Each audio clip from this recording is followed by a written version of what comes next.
Hi friends, இன்றைக்கி ஒரு ஹெல்தியான கோவக்காய் சட்னி ரெசிபி தான் வந்து பார்க்க போகிறோம். வாங்க எப்படி செய்யுதுன்னு பார்த்துடலாம்.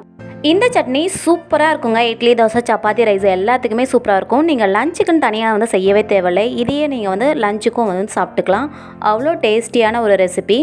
வானிலை தேவையான அளவு எண்ணெய் சேர்த்துக்கோங்க. அது கூடவே வந்து 1/4 ஸ்பூன் வந்து கடுகு, சீரகம் சேர்த்துட்டு 4 பல் வந்து பூண்டு, ஒரு வெங்காயம், 4 வந்து வரமிளகாய் சேர்த்து நல்லா வதக்குங்க. ஓரளவு வதங்கினதுக்கப்புறம் நம்ம கட் பண்ணி வச்சுருக்க கோவக்காயை சேர்த்துக்கலாம். கோவக்காய் ஒரு 5 நிமிஷம் நல்லா வதங்கிடுச்சோ. இப்போ வந்து 2 வந்து தக்காளி, ஒரு பத்தை வந்து புளி வந்து சேர்த்துக்கிறேன். நல்லா வந்து தக்காளியும் குக் ஆனதுக்கப்புறம் 4 டேபிள் ஸ்பூன் வந்து தேங்காய் சேர்த்துட்டு ஒரு கொத்து கருவேப்பிலை சேர்த்துட்டு நல்லா வந்து கலந்து கொடுத்துருங்க. இப்போ ஆறுனதுக்கப்புறம் ஜாரில் சேர்த்துட்டு கொஞ்சமாக உப்பு சேர்த்து அரைச்சிட்டு வந்துடுங்க. இந்த அளவுக்கு நம்ம அரைச்சிட்டு வந்துடலாம். ஸோ அரைச்சிட்டு வந்ததுக்கப்புறம் ஃபைனலாக ஒரு தாளிப்பு கொடுத்து இறக்கிடுங்க. நம்மளுக்கு சூப்பரான ஒரு கோவக்காய் சட்னி இப்போ ரெடி ஆகிடுச்சு. சூடான தோசைக்கோ, இட்லிக்கோ இல்லை ரைஸுக்கோ வச்சு சாப்பிட்டு பாருங்கள். அவ்வளோ டேஸ்டியாக இருக்கும். மறக்காமல் என்னோட சேனலுக்கு சப்போர்ட் பண்ணுங்கள். தேங்க்யூ.